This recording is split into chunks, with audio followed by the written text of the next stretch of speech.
one of the things I wanted to talk to you about today is, your take on the FIRE movement, which is the Financial Independence Retire Early. This is something that has been, widely talked about in the financial services community. And yeah, would just love to hear kind of like your take, what we can learn from it, the good, bad, and maybe what we might want to leave behind. Definitely. I will admit I was kind of a fire skeptic, Karen, when I first heard about the movement. I don't know, it's probably 10 or more years ago.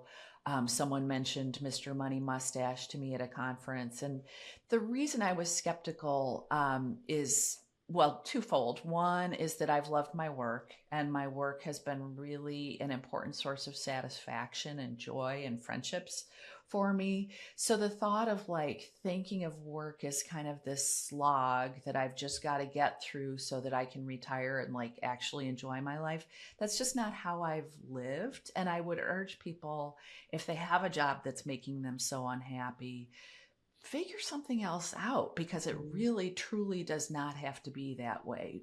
Your job is not just about money. So that was my main sort of um, subjective or softer objection.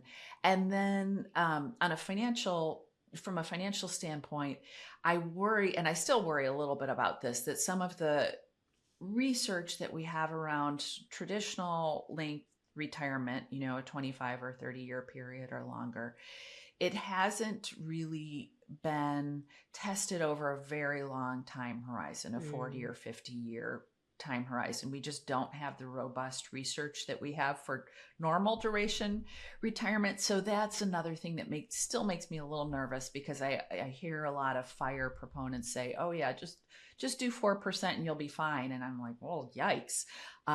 It doesn't necessarily seem sound to me over that very long time horizon. I would rather people, plan to be flexible with their retirement spending if they are planning to retire that early.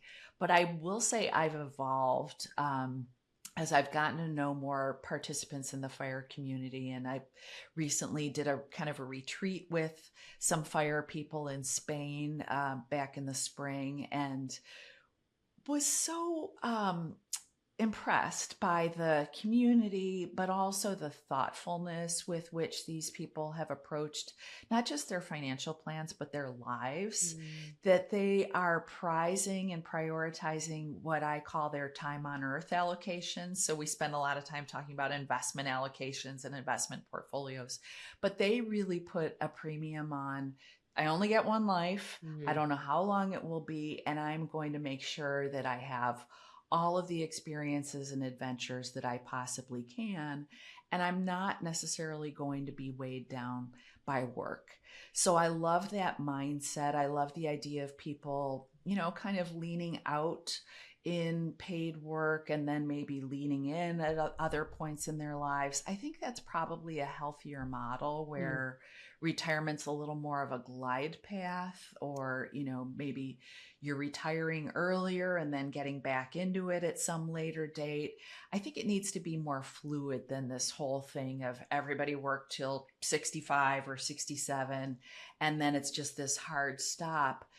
People should probably think about working longer, not just for financial reasons, but because work is good for us. Mm. Um, but they should also be willing to maybe take breaks earlier in their careers when they need a break, when they have Right. young kids or whatever the case might be. Right. I agree completely. I'm curious to hear how many people you speak with who failed their early retirement, because we know people, and I say failed, I take that from Lee Iacocca. I don't know if you remember his story about, him failing retirement because he thought it was going to be um, he miscalculated how much of it was missing connections to work and purpose, and all those things that were so vital, as you just mentioned, all those years. And of course, he had plenty of money. That wasn't the problem.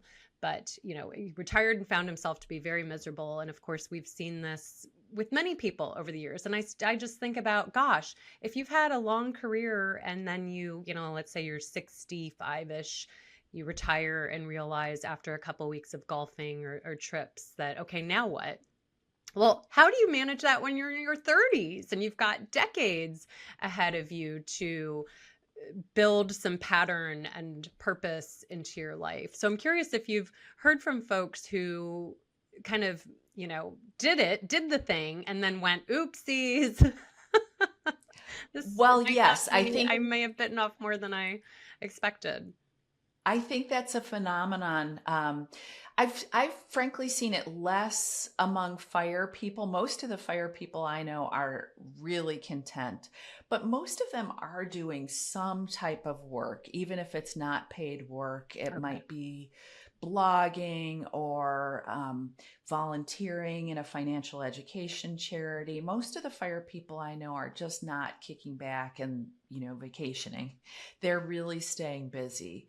But among older adults, there definitely is a trend toward people unretiring, where they retire and maybe it wasn't what they thought it would be, and maybe they've just found that they're not getting enough fulfillment from their retirement life. So they're heading back into the workforce in some fashion. And I do think that, kind of moving in and out is a healthier model if we can just kind of get our minds around what that might be like, where, maybe we're pulling back for a couple of years when we need to help care for our elderly parents or whatever the case might be, and then getting back in after that. Of course, that can be easier said than done, but I would like the whole division between working in retirement to be more fluid than many people construe it today.